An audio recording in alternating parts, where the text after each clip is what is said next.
The twin suns of Jarian burned low on the horizon, painting the metal city in rusty gold. Smoke and heat rolled across the streets like waves. The marketplace of chains was alive again, a place where anything could be bought or sold. Even a soul, humans rarely came here.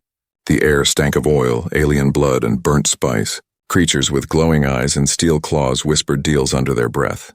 In the center of the chaos walked a tall human trader named Rylan Voss. His long coat was covered in dust and his eyes scanned the stalls with silent anger. He wasn't here for business. He was looking for something else, though even he didn't know what. Metal cages lined both sides of the narrow road. Inside them, aliens of many kinds crouched and trembled. Some were soldiers defeated in war. Others were orphans taken from burnt villages. Most had no names anymore. They were just stuck. Rylan had seen slavery before, on mining worlds, on forgotten moons. But this place felt different. It wasn't just cruelty. It was despair made visible. He was about to turn away when he heard a faint voice. "Please and buy me." The words were weak, almost lost beneath the noise of the crowd. But they struck him like a blade. He turned his head, searching. The voice came again, trembling and tired. "Please, buy me and make me your slave." Rylan froze. His gaze stopped at a corner stall, one darker than the rest. There, chained to a short metal pole, was a young alien girl. Her skin had a soft silver hue, her hair tangled and dusty. She wore a torn cloth that barely covered her thin frame, but her eyes, glowing faint blue, were what held him still. They weren't empty like the others. They were alive, burning with quiet fear and something else. Hope. The trader standing beside her noticed Rylan's stare. He grinned, showing black teeth. "Human, you got good eyes. That one's cheap if you want trouble." Rylan didn't reply. He stepped closer. The girl's wrists were tied behind her back and a heavy collar was locked around her neck. A chain connected it to the post like she was some kind of animal. Flies buzzed around her dried wounds. "Why is she chained like that?" Rylan asked coldly. The trader laughed. "Because she bites. Because she's cursed. Because she's still alive when she shouldn't be." He leaned closer and whispered, "She killed her last master. Or so they say." The girl's eyes flicked toward Rylan again. Her lips trembled. "I didn't kill him," she whispered. "Please." "They'll feed me to the beasts if no one buys me." Rylan looked around. Nobody cared. The crowd moved like shadows. Somewhere a gunshot cracked and laughter followed. He turned back to her. There was something about her voice. Soft, broken, but steady. Not the voice of a killer, he sighed. "What's her price?" The trader's grin widened. 50 credits. Too much for a cursed thing, eh? I'll give her for 30. You humans like saving things, don't you? Rylan frowned. 30 credits was nothing, yet everything. He wasn't supposed to get involved. Not again, but his heart felt heavy. He reached into his coat and dropped the coins. "Done."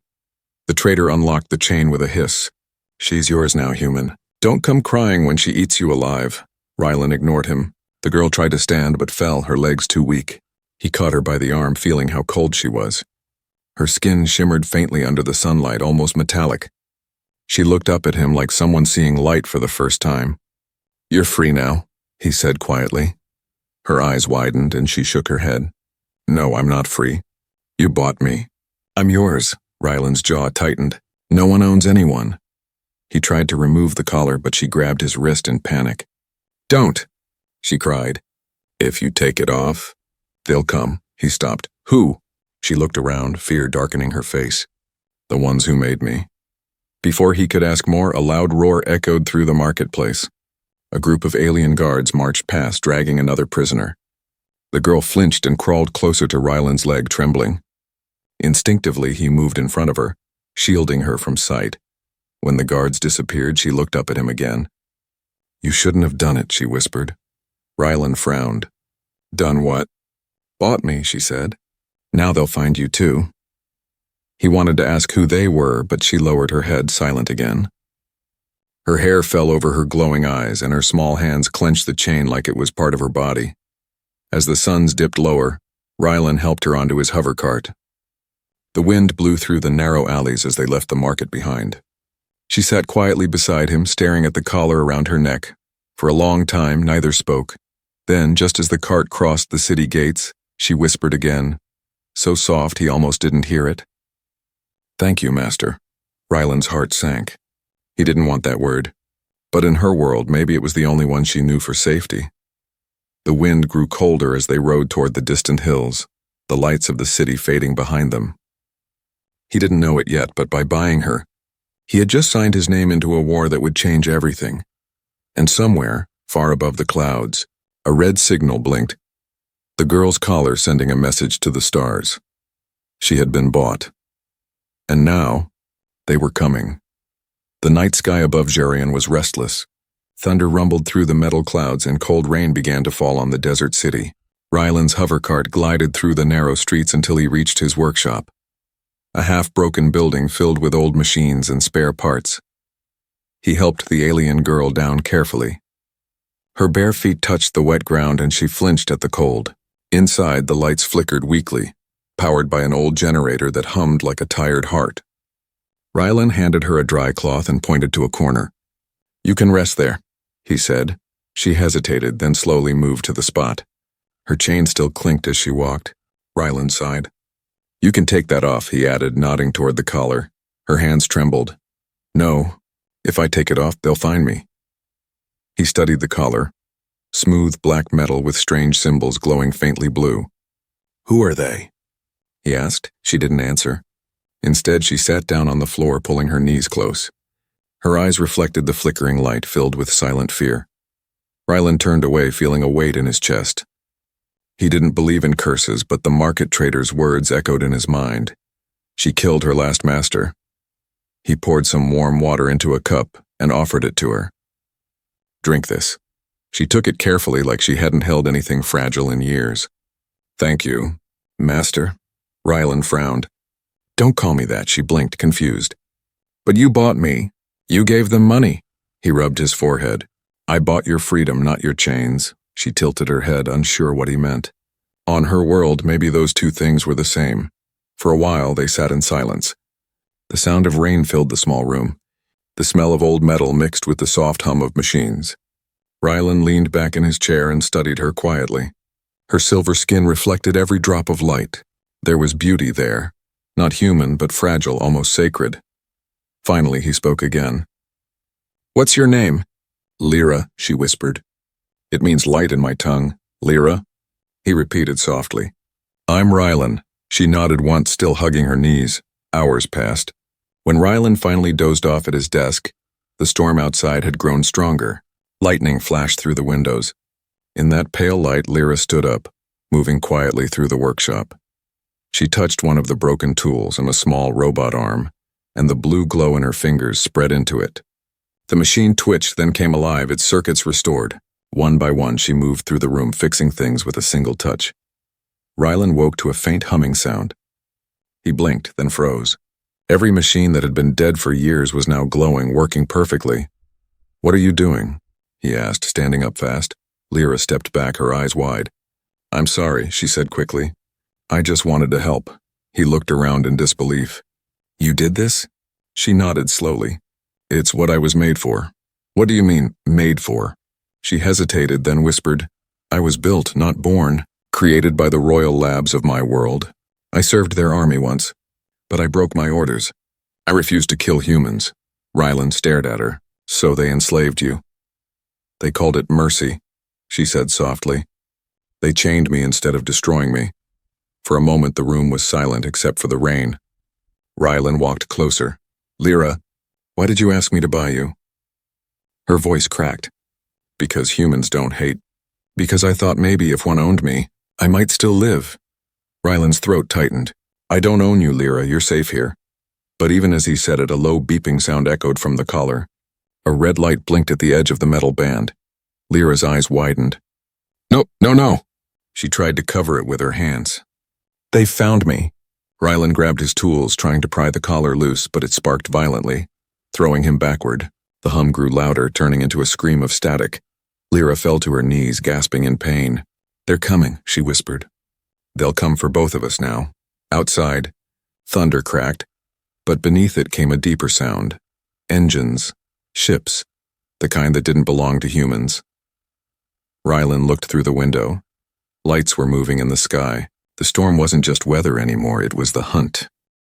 The storm over Geryon had turned black. It wasn't natural. The lightning flashed green, the clouds moved in patterns like living things. Rylan watched from the broken window of his workshop as heavy airships hovered above the city. There, searchlights sliced through the rain, sweeping across rooftops. He turned to Lyra. She was crouched on the floor, clutching her glowing collar with both hands. Sparks of blue energy crackled around her wrists. "They're scanning for me," she said, her voice trembling. "The collar is a beacon. It sends a signal when I'm awake." Rylan grabbed his jacket and tools. "Then we shut it off." "You can't," she whispered. "It's part of me." Rylan knelt beside her, his face set with determination. "I fixed engines that were half vaporized in battle. I can fix this too." He reached for the collar with his wrench, but when the tool touched the metal, a surge of blue light exploded outward, knocking him back. His arms burned where the energy struck. Lyra gasped and crawled to him. "Don't. It reacts to human touch. It's coded to kill anyone who tries." Rylan stood, wincing in pain. "Then you tell me how to stop it." Her eyes filled with tears. "I don't know. They made sure I couldn't." Outside, the city alarm screamed. Drones poured through the sky like metallic insects, firing bright beams into every street. The sound of explosions rolled closer. Lyra pressed her hands to her head, whispering something in a strange language. The symbols on her collar flared brighter, then suddenly dimmed. The noise outside faded for a heartbeat, like the world itself had taken a breath. "What did you do?" Rylan asked, stepping closer. She shook her head weakly. "I hid my signal for a moment, but it won't last long." Rylan stared at her in awe. "How?" She hesitated. "They call me an energy-born. I was designed to feed on starlight and turn it into power. That's how I heal machine and people." He frowned. "People?" She looked down at his hands. The burns from the blast were already gone. "You touched me," she said softly. "I shared energy to keep you alive." Rylan didn't know what to say. He looked at her collar again, glowing faintly against her pale throat. A piece of living technology, one she didn't control. She met his eyes. "You should leave me, Rylan. If they find us, they'll kill you." "Not happening," he said flatly. "But you don't understand," she insisted. "I'm not one of you. I'm not even supposed to feel. They built me to destroy human colonies, not save them."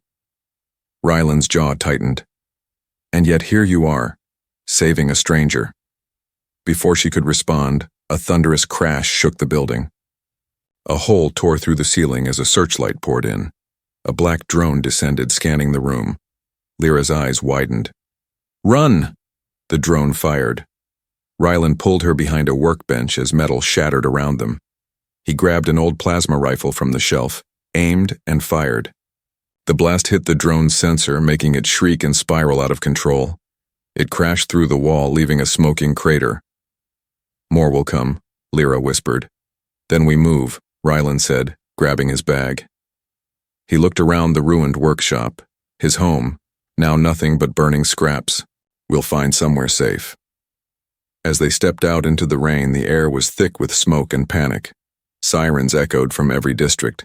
Shadows of ships moved above the clouds. Lyra struggled to walk. Her body was shaking. Every few steps she stumbled. Rylan put his arm around her, helping her stay upright. "Stay with me," he said. I'm trying." They turned into a narrow alley, hiding under broken pipes. In the distance, alien soldiers were landing, tall figures in silver armor, eyes glowing red.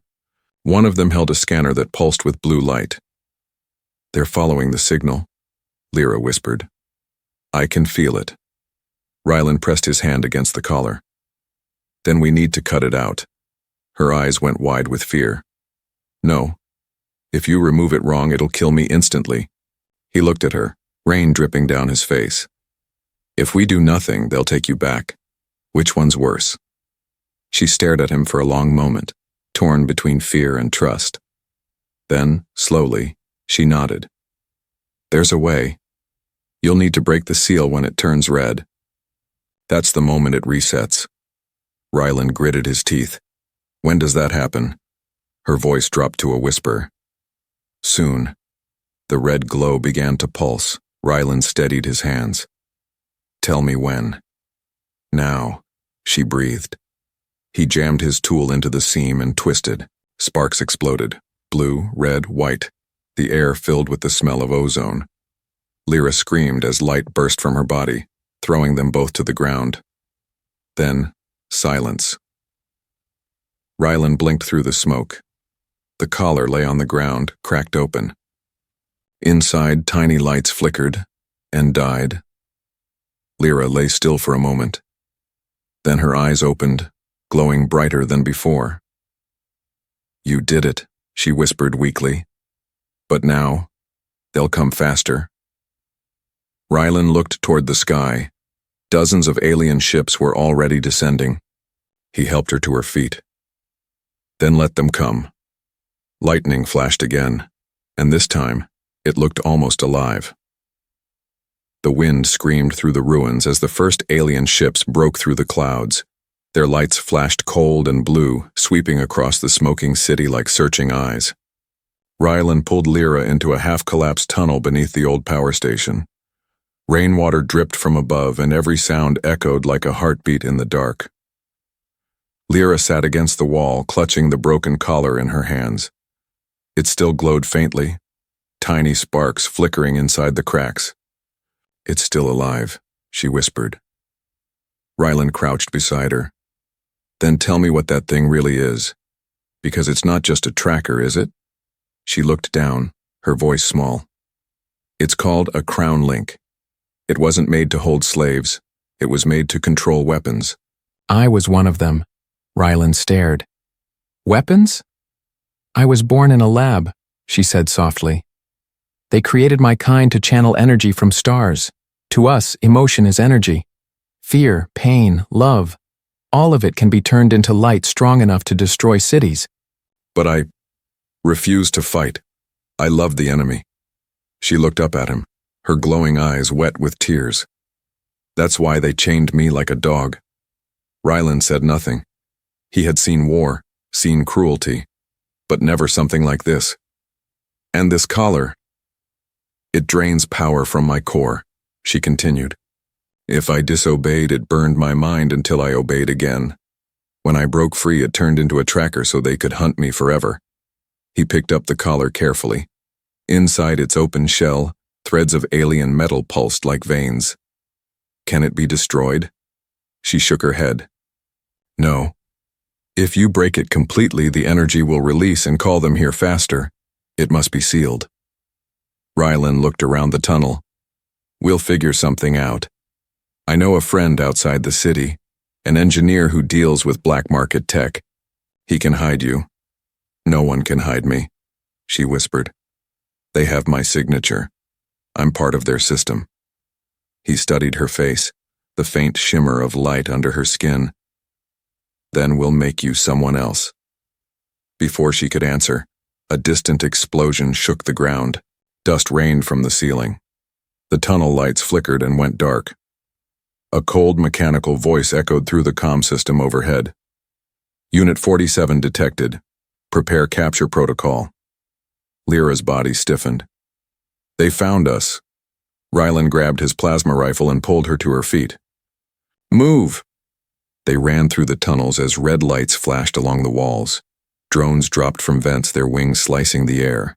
Rylan fired, the blasts lighting the darkness in bursts of blue. Metal shells shattered, sparks rained down, and smoke filled the air. Lyra stumbled, clutching her chest. The collar, it's calling them again. Rylan turned to her, desperate. Can you stop it? I can try. She pressed her palms together, and a bright blue light flared between them. The air hummed with raw energy. For a moment, every machine around them froze. Drones hanging motionless in the air, lights flickering in confusion. Go, she shouted. They burst through the final gate into an abandoned transport hangar. The storm outside roared louder than ever. Lightning illuminated broken ships and shattered glass. Rylan pulled her toward a small cargo vessel at the edge of the hangar. "We can fly this thing." Lyra looked at it with doubt. "It's dead." He grinned faintly. "You fixed worse back at the shop." She smiled weakly, placing her glowing hands on the engine panel. Blue veins of light spread across the metal like roots. The ship trembled, coughed, and came alive with a roar. But before they could board, a voice echoed from above, a deep metallic tone that made Rylan's skin crawl. "Return the creation, human. She belongs to the crown." A massive shadow descended, a towering armored alien, glowing red through the rain. Its weapon charged, humming like thunder. Lyra stepped in front of Rylan, light blazing from her hands. "No," she said, voice steady. "Not anymore." The creature aimed its cannon. "Then die with him." Lyra spread her arms and a wave of blue energy exploded outward, shattering the ground. The blast threw Rylan backward into the ship. When the light faded, the alien soldier was gone. Only molten metal remained. Lyra fell to her knees, trembling. "It's too much. I can't hold it anymore." Rylan caught her as she collapsed. "You did fine. You're still here." Her body was burning with faint blue fire, but she smiled. "Now you know the truth, Rylan. The collar didn't make me a slave, it made me afraid, but with you I don't feel that anymore." Outside, the ships regrouped, descending through the storm. Rylan lifted her into the pilot's seat, his voice low but firm. "Then let's stop running." The engines screamed to life, lightning flashing against their hull as the small craft lifted off the ground. Lyra opened her eyes weakly. "They'll never stop chasing." Rylan looked out into the burning sky. "Then we'll make them regret ever starting." And as the ship rose into the storm, the last piece of the broken collar pulsed one final time, sending a silent signal into the darkness of space. The human had freed her. And now the war had begun. The ship tore through the clouds like a wounded bird, lightning flashing across its metal hull. Rylan gripped the controls, his jaw clenched. The engines screamed under the strain, old stolen tech fighting to stay alive. Behind them, the night sky burned with light. Alien warships descended like a storm of fire, spreading across the horizon. Beside him, Lyra sat pale and trembling, her eyes half closed. Energy still glowed faintly under her skin, running like veins of light. "They're faster," she whispered. "Their ships were built from my kind. They'll catch us soon." "Not if I find us a hole to hide in," Rylan muttered, flipping switches on the console. The ship dove low, skimming over the ruined wastelands outside Zarian. Towers of rock jutted from the sand, lightning striking between them like a living cage. Below, broken cities slept under layers of dust, relics of an old war. Rylan guided the ship into a narrow canyon, its walls glowing faintly blue from minerals that pulsed in the dark. The storm muffled their trail for now. Lyra looked through the cracked window, her voice soft. "This world used to belong to my people, before we turned it into a grave." Rylan glanced at her. "You said emotion is power. Maybe that's what makes your people so dangerous, and so human." Her faint smile didn't last long. "Humans still have hearts. My kind sold theirs to the crown a long time ago." A warning light blinked on the dashboard, scanners picking up heat signatures behind them. 6 enemy ships. Getting closer, Rylan slammed a lever. "Hold on!" The ship jerked hard, scraping along the canyon wall before shooting out into open sky again. Beams of blue plasma ripped past them, slicing through the clouds. One blast hit their left engine. The cabin filled with smoke. Lyra gasped as sparks rained down. "We can't keep flying." Rylan coughed through the smoke. "We don't need to. Just long enough to reach the ridge." "The ridge?" He nodded. "Old military ruins. My people left traps there decades ago. Mines, EMPs, you name it." The ship lurched again, alarms screaming. Rylan fought the controls, his hands slick with sweat. Through the haze, the desert stretched ahead, a wasteland of bones and broken machines. "Almost there," he said. Behind them, the alien ships closed in. Their formation spread like wings. One of them opened fire again, a direct hit tearing through the cargo bay. The floor shook violently. Lyra grabbed the console, her glowing fingers leaving trails of blue. I can boost the shields just once. Rylan turned to her. It'll drain you. I don't care. She pressed her hands together and a pulse of light exploded from her body, surrounding the ship in a shimmering sphere. The next volley of plasma hit the shield and scattered harmlessly into the night. Rylan stared, awe in his voice. You just saved us. Her breathing quickened. Only for a moment. After this, I'll need to rest. The ridge rose in the distance and a jagged line of mountains covered in old war debris. Rylan flew low between the peaks, weaving through wrecked ships and fallen satellites. The alien pursuers followed, unaware of what lay hidden beneath the sand. Rylan hit a switch under the console. Let's give them a welcome. A sharp beep echoed through the ship, and moments later the ground below erupted in fire. Ancient mines, still alive after all these years, detonated in a chain reaction. The canyon filled with light and smoke. 1, 2, 3 enemy ships vanished in the blast. The rest pulled back, their sensors blinded by the explosion. Rylan whooped, slamming his fist on the console. Ha, still works after 20 years. Lyra smiled weakly. You humans never give up, do you? He glanced at her. We don't know how. But his smile faded when he saw the engine readings. The damage was worse than he thought. The ship was losing altitude fast. Hang on, he said. We're going down? The ship spun through the smoke, crashing hard into the sand. Metal screamed as it slid to a stop, throwing up a wave of dust. Rylan hit the ground hard but managed to crawl out of the wreckage. Lyra? He shouted. He found her lying near the cockpit, eyes open but dazed. Her skin flickered faintly, the light inside her fading. He lifted her carefully, brushing sand from her face. Stay with me. We made it, her voice was barely a whisper. No, they'll come again. They always do. Rylan looked toward the horizon, fire burning in the distance, engines glowing in the dark. She was right. The rest of the fleet was regrouping. He tightened his grip on her hand. Then we'll keep running until we can't anymore. For the first time she smiled without fear. Running with you doesn't feel like running, she said softly. It feels like living. Rylan's throat tightened. He pulled her close as the storm raged around them. Above, the alien ships circled like vultures. But below, hidden beneath the sand, something ancient stirred. The silent hum of forgotten human technology awakening. The chase wasn't over. It had only just begun. The desert night had turned cold.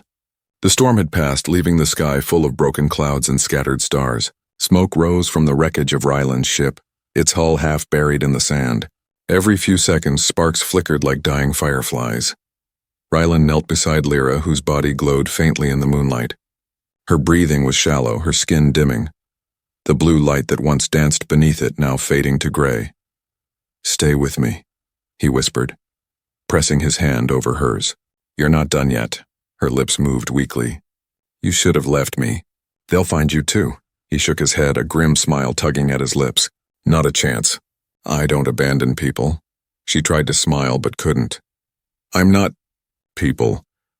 Could have fooled me, he muttered. In the distance, the faint hum of engines grew louder. Red lights appeared over the horizon, the alien fleet scanning the wasteland for heat signatures. Rylan looked at the wreckage, at Lyra's flickering light, and made a choice. He lifted her gently and carried her inside the broken ship. You gave this thing life once, he said softly. Now it's my turn to give it back. He laid her near the control core, a shattered sphere of glass and metal. Power lines hung loose, sparking weakly. Rylan tore off his jacket and began rewiring the core with trembling hands. He'd done this 100 times before, but never with someone's life hanging in the balance. Come on, he muttered, sweat dripping from his forehead. Work, damn it! The console flickered, then went dark again. He slammed his fist against it, frustration echoing through the cabin. Behind him, Lyra's voice came faintly. Rylan, he turned. Her eyes were half open, glowing dim but steady. There's another way, she said. I can merge with the ship again. I did it before, he froze. No. You said that drains your core. You won't survive it, she smiled sadly. I'm not sure I survived the first time. Rylan knelt beside her, gripping her shoulders. No, you don't get to die for me. Not after everything. Her hand brushed his cheek. Then don't think of it as dying. Think of it as becoming part of something that lives. Before he could stop her, she pressed her palm against the ship's power node. The light from her body spread into the machine like a flood of blue fire. Circuits came alive, engines roared faintly, and the cabin filled with warmth. Rylan stared in disbelief. Lyra, stop! But she was already fading, her voice soft and distant. It's okay. This is what I was made for. The ship's systems rebooted one by one. The cracked monitors lit up, showing radar blips, dozens of enemy ships closing in. The AI interface flickered on, and for the first time Rylan heard her voice not from her lips but from everywhere around him. System online. Shields at 40%. Suggest immediate takeoff, Rylan. He froze, his heart tightening. Lyra, that's you, isn't it? Always, she replied. The ship lifted shakily into the air. Dust swirled around them as the engines screamed back to life. The alien ship spotted the movement and turned toward them, lasers lighting up the sky. Rylan gritted his teeth. You think we can take them? Not all, but enough to make them remember us. The ship shot upward, dodging plasma fire. Rylan manned the weapons console, firing bursts of energy back at their pursuers. One by one, enemy drones exploded in streaks of blue and orange light. Ha! That's for chasing us all night, Rylan shouted. Don't get cocky, Lyra's voice warned gently. We still have their flagship ahead. Through the cockpit glass, the enemy mothership loomed Amania, a massive ring of metal glowing crimson, the same kind of vessel that had enslaved her kind for centuries. Rylan stared at it, anger boiling in his chest. That's the one, isn't it? Yes, that's where they made me. Then let's end it. He pushed the throttle forward. The ship surged ahead, weaving through enemy fire. Inside, lights flickered as systems overloaded. Sparks flew across the cabin. Rylan, Lyra's voice said, softer now.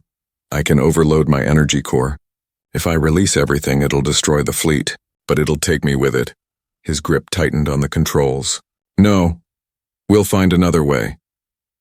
There is no other way. The flagship's weapons charged, a red glow filling the clouds. Rylan's eyes burned with tears. You saved me once.